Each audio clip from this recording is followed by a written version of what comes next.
Hi mga kamiks, little update lang no, na dumating na yung mga stocks na kinumpra natin sa ating mahal na supplier. So medyo mabilis na dumating.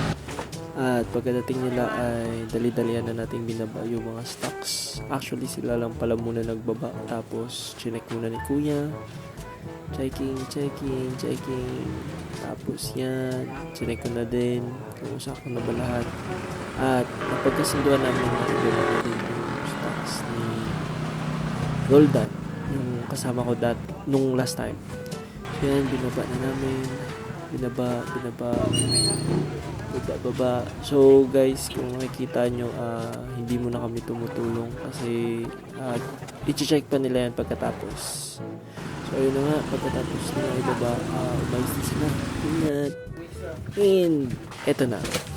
Ito nang gagawin natin. So takot na tayo.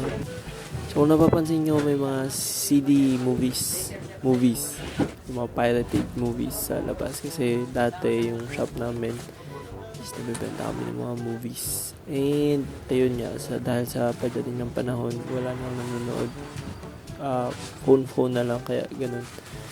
So pinasok na din namin yung iba sa kabila.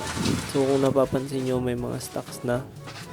Yan yung unang dumating nung mga ilang araw. So kung napapansin nyo guys, hindi talaga ganyan yung tamang pag-stocks ng mga pailaw at paputok ha. Bali, panandalian lang yun kasi gabi na sila dumating at bukas namin yarin siya aming stock room. So yan, pinasok na lang yung anak ko. At ayun na. Yun na muna.